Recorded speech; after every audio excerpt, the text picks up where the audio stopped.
हरिओम दोस्तों, स्वागत है आपका free study bye Lodhi sir के यूट्यूब चैनल पर। मैं कृपाल लोधी। दोस्तों, आज हम आपको लेकर के आए हैं बुद्धि का एक कारक सिद्धांत। दोस्तों, आप किसी भी प्रकार के टीईटी एग्जाम की तैयारी यदि कर रहे हैं तो निश्चित रूप से यहां से एक प्रश्न आना होता है, क्योंकि प्रत्येक टीईटी एग्जाम में ये बुद्धि वाला टॉपिक निश्चित रूप से लगा ही होता है। दोस्तों, एक अपील है, यदि आप हमारे चैनल पर पहली बार विजिट कर रहे हैं तो प्लीज हमारे चैनल को सब्सक्राइब कर लें, साथ में बेल आइकन पर क्लिक करें ताकि सबसे पहले नोटिफिकेशन आपको मिलता रहे। दोस्तों, हम इसी प्रकार की competitive exam relative videos, maths, reasoning, GK, science, शिक्षक भर्ती परीक्षा के अपलोड करते रहते हैं। आप हमारी प्लेलिस्ट में जाकर के उनको देख सकते हैं। तो बगैर देर किए हुए दोस्तों, आइए प्रारंभ करते हैं आज का टॉपिक, बुद्धि का एक कारक सिद्धांत या बुद्धि का एक तत्व सिद्धांत। स्टूडेंट्स, सबसे पहले इसमें आपको क्या याद करना है? सबसे पहले तो इस सिद्धांत के आपको नाम याद करना है। अब कई बार तो प्रश्न ऐसा भी आता है कि कौन से सिद्धांत को अन्य किस नाम से जाना जाता है, तो इसीलिए हमने आपको ये सब सिद्धांत के अन्य नाम जो भी इसके हैं वो बताने का प्रयास किया है। देखते हैं दोस्तों, एक अपील है, आप यदि यहां तक वीडियो देखा तो प्लीज आप लाइक तो कर ही दें। फिर बढ़ते हैं आगे। तो बुद्धि के एक कारक सिद्धांत के जो नाम है, सबसे पहले तो इसे यूनिफैक्टर थ्योरी भी कहा जाता है। ये यूनि मतलब यूनिक से बना, यूनिक मतलब अद्वितीय, तो यूनिफैक्टर थ्योरी इसी को इंग्लिश में कहते हैं।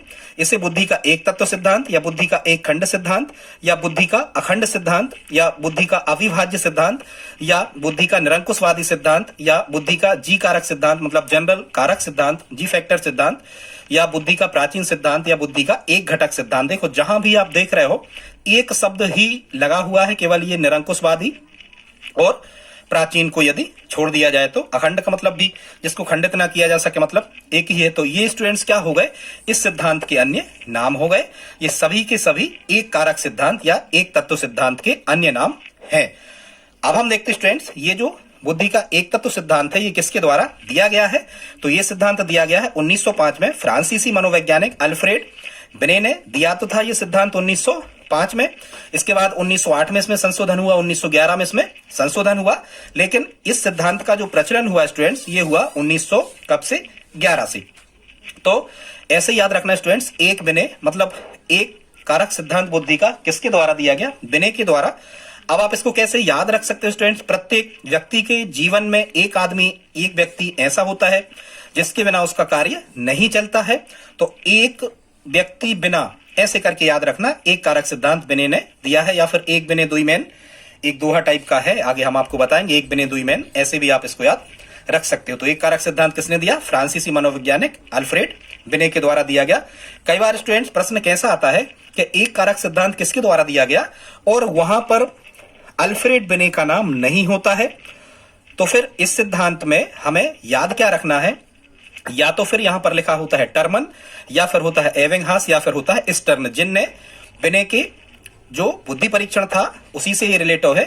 तो जिनने इस सिद्धांत को आगे बढ़ाया या जो बिने के सहायक थे या फिर जिनका इस सिद्धांत में विश्वास था, फिर इनके नाम लिखे जाते हैं। यदि बिने लिखा नहीं आता है, एक एग्जाम में हमने देखा था पेपर में, यदि बिने लिखा नहीं आता है तो टर्मन, एविंगहास या विलियम स्टर्न ऐसे कुछ शब्द वहां पर लिखे होते हैं। फिर कभी आपसे पूछा जाता है स्टूडेंट्स कि जो अल्फ्रेड बिने थे ये सबसे ज्यादा प्रभावित किससे थे? तो ये सबसे ज्यादा प्रभावित थे जीन पियाजे से। अल्फ्रेड बिने सबसे ज्यादा किससे प्रभावित थे दोस्तों? तो जीन पियाजे, ठीक है, जीन विलियम फ्रिट्ज पियाजे, ठीक है, इनसे, जिनने संज्ञानात्मक विकास का सिद्धांत दिया, इनसे प्रभावित थे कौन? अल्फ्रेड बिने, ठीक है। तो यहां इसका समर्थन किसने किया या फिर ये नाम आपको आ सकते हैं, तो इसके लिए हमने एक ट्रिक बताई है, इससे भी आप याद रख सकते हैं। एक का मन स्टर्न की हंसी पर आ गया, ठीक है, यहां तक ही कर लेना।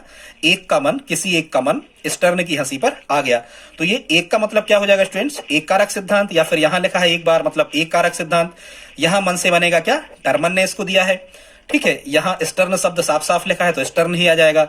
यहां एविंगहास के लिए हमने हंसी शब्द का उपयोग किया है, तो एक का मन स्टर्न की हंसी पर आ गया। एक लाइन आप याद रखो, इससे तय हो जाएगा कि टर्मन, एविंगहास और स्टर्न बुद्धि के एक तत्व सिद्धांत के क्या है? समर्थक हैं, ठीक है स्टूडेंट्स।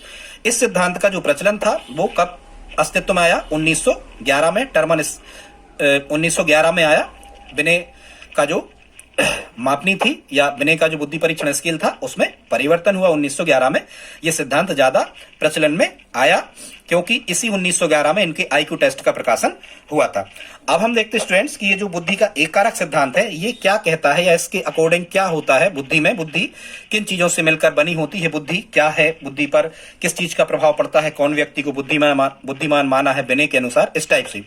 तो जैसा कि स्टूडेंट्स इसके नाम से स्पष्ट है कि इसे बुद्धि का एक कारक सिद्धांत कहा गया है। इसकी विशेषताएं देखते हैं। तो इनका मानना था स्टूडेंट्स कि बुद्धि एक खंड है वह अविभाज्य इकाई है, मतलब बुद्धि को विभाजित नहीं किया जा सकता। बुद्धि केवल और केवल एक तत्व होता है और यह अविभाज्य इकाई है, मतलब इसको विभाजित नहीं किया जा सकता। एक विशेषता हो गई स्टूडेंट्स। इसकी जो दूसरी विशेषता है वो क्या है, तो विनय का मानना था कि जो बुद्धि होती है इसकी मात्रा अलग अलग मनुष्यों में अलग अलग होती है और इसकी मात्रा अलग अलग मनुष्यों में अलग अलग होने के कारण ही कुछ लोग विद्वान, कुछ सामान्य और कुछ मूर्ख होते हैं। तीसरी विशेषता थी इसी बुद्धि को विनय ने क्या दिया है, क्या नाम दिया है। ये बहुत इंपॉर्टेंट स्टूडेंट्स एग्जाम में पूछा जाता है, निश्चित रूप से पूछा जाता है कि बुद्धि के एक कारक सिद्धांत में बुद्धि को विनय ने कौन सा नाम दिया है या क्या नाम बताया है। तो स्टूडेंट्स इसमें बुद्धि के एक तत्व को विनय क्या कहता है, तो विनय कहता है इसको सामान्य बुद्धि। क्या कहता है, सामान्य बुद्धि, या फिर इसको कहता है जनरल फैक्टर, या इसको कहता है जी कारक, या इसी का दूसरा नाम है प्रतिभात्मक क्षमता। इसके इतने नाम विनय के द्वारा इस सिद्धांत में बताए गए हैं। क्या बताया गया है, प्रतिभात्मक क्षमता। ठीक है, आगे देखते हैं इसकी विशेषता। विनय का मानना था कि यदि एक व्यक्ति किसी कार्य को बहुत अच्छे तरीके से कर सकता है तो वह अन्य सभी प्रकार के कार्य भी उतने ही अच्छी तरीके से कर सकता है, ऐसा मानना था। मतलब कहने का मतलब यह कि विनय ने स्पष्ट किया कि यदि कोई व्यक्ति पढ़ने में बहुत अच्छा है तो इनका मानना था कि वो ड्राइविंग भी बहुत अच्छी कर सकता है, वो राजनीति भी अच्छी कर सकता है, वो सामाजिक क्षेत्र में भी उसको महारत हासिल हो सकता है। ठीक है, वो डॉक्टरी भी कर सकता है, वो नेतागिरी भी कर सकता है और बहुत से कार्य कर सकता है यदि वो एक कार्य में निपुण है, जबकि वास्तव में ऐसा नहीं होता है। इसी कारण से इस सिद्धांत को क्या कर दिया गया, अमान्य कर दिया गया, क्योंकि वास्तव में ऐसा नहीं होता है। यदि एक व्यक्ति किसी एक कार्य को करने में महारत हासिल कर लेता है या विशिष्ट योग्यता रखता है तो वो अन्य कार्यों को करने में महारत हासिल नहीं करता।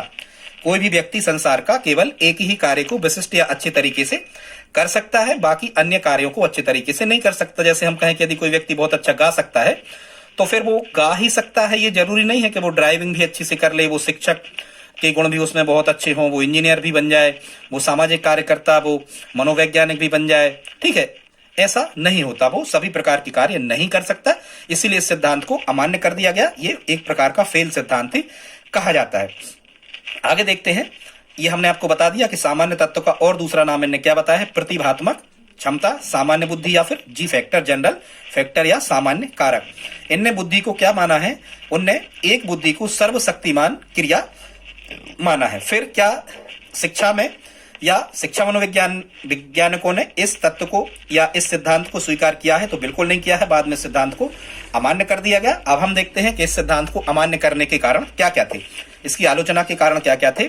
तो सबसे पहले तो जॉनसन ने इसे निरंकुशवादी सिद्धांत माना है। एक चीज याद रखना कि किसने बुद्धि के एक तत्व सिद्धांत को निरंकुशवादी सिद्धांत कहा है, तो याद रखना जॉनसन ने। किसने, जॉनसन ने। किसी किसी के सन ऐसे होते हैं जो निरंकुश होते हैं। ठीक है, तानाशाही शासन बनाते हैं या तानाशाही शासन चलाते हैं, कई कई सन ऐसे करके भी आप याद रख सकते हो। ठीक है, तो जॉनसन ने इसे क्या कहा है, निरंकुशवादी सिद्धांत माना है। क्यों माना है, क्योंकि इसमें बताया गया है कि बुद्धि का एक छत्र राज्य है, मतलब एक ही तत्व है, बुद्धि का एक छत्र राज्य है। इस कारण से जॉनसन इसे निरंकुशवादी सिद्धांत कहता है, क्योंकि बुद्धि का वास्तव में एक छत्र राज्य नहीं है। बुद्धि में कई खंड होते हैं, कई प्रकार की बुद्धि, अलग अलग लोगों में अलग अलग प्रकार की बुद्धि पाई जाती है, लेकिन इसका मानना था कि सभी लोगों में एक ही बुद्धि, सामान्य बुद्धि जो होती है वो पाई जाती है। इस कारण सिद्धांत को अमान्य कर दिया गया। फिर यह सिद्धांत ये भी नहीं बताता है कि बुद्धि क्या है, बुद्धि की परिभाषा इस सिद्धांत में नहीं दी गई है। फिर एक और कारण जो हमने अभी आपको बताया था, इस कारण भी इसे अमान्य किया गया है कि यदि कोई व्यक्ति एक कार्य को करने में निपुण है, मतलब एक कार्य बहुत अच्छे तरीके से कर सकता है, तो यह आवश्यक नहीं होता कि वह सभी कार्यों में निपुण हो। जनरली देखने में ऐसा आता है, हमने आपको एक एग्जांपल द्वारा समझाया है। तो दोस्तों, यहां तक आपने हमारा वीडियो देखा है तो प्लीज आप लाइक कर दें, बहुत इंपॉर्टेंट टॉपिक था। दोस्तों, आप हमें कमेंट में बताएं आज का वीडियो आपको कैसा लगा। दोस्तों यदि आप हमारी हेल्प करना चाहें तो प्लीज इस वीडियो को अपने दोस्तों के साथ में स्टडी ग्रुप में शेयर जरूर करें। मिलते हैं अगली वीडियो में, तब तक के लिए जय हिंद जय भारत।